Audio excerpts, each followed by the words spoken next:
You're going to hear a lot about being out on the front line, and some of you might be thinking, well, I might not necessarily have the financial means, I might not have the times to be out there, the time to actually put myself there. And it's not always about being there, it's not always about being right on the shore.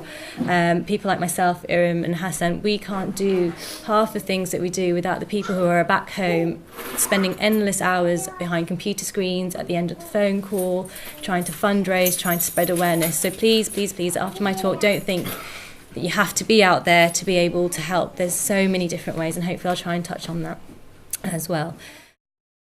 On the picture on the top left side there was a group of people, Hassan and his friends, who decided to pack a whole load of tracksuits that were purchased and donated that were going to be sent across to the island in a massive lorry container. When people are getting off the boats, they're all very wet and cold, and they had to have their clothes changed. So someone had a great idea of sending across a whole load of tracksuits. Now, I was there that day, and there were hundreds and hundreds of tracksuits being transferred from boxes into these bags. So I recognised the tracksuits on a refugee when I arrived just not too long ago. That there is my nurse as well, and an Afghani refugee show modelling one of the tracksuits there. And it was really nice to see, because it was very reassuring for those who are at home donating these things, to actually show them actually it's reaching the areas that you want, it's reaching the people. So again, you don't have to be going out there yourself. You can be at home when these projects arise and help these people. Genuinely, there was a lot of people helping that day, and we needed that because there was a lot of things to shift. So by doing things like that, by being involved, again, you're not necessarily out on the front line, but look how it does reach the front line just through people's effort. These guys are from Holland, an amazing group of people, and they came together to help provide a barn or a structure that was a little bit better utilised for the medics to be able to provide care for the refugees. So remember, these guys are not medics, they're not dentists, they're not necessarily professionals. They just know how to put things together and work together to provide aid indirectly, if you like, to refugees.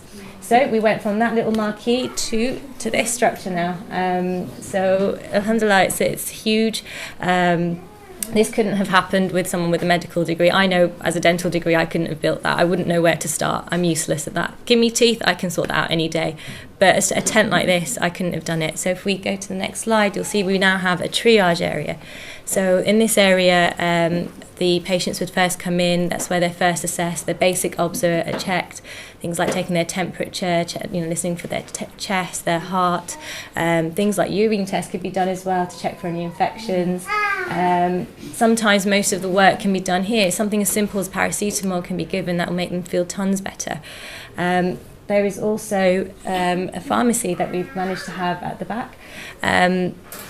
Lots of donations of medication. Now, when I first went out last year in December, that's not what it looked like. It was just mess. It was just loads of medications in lots of different boxes, dental materials mixed with medical materials, and they were just not accessible. So I want to point out the people who have managed to organise this. So these are students, pharmacy students.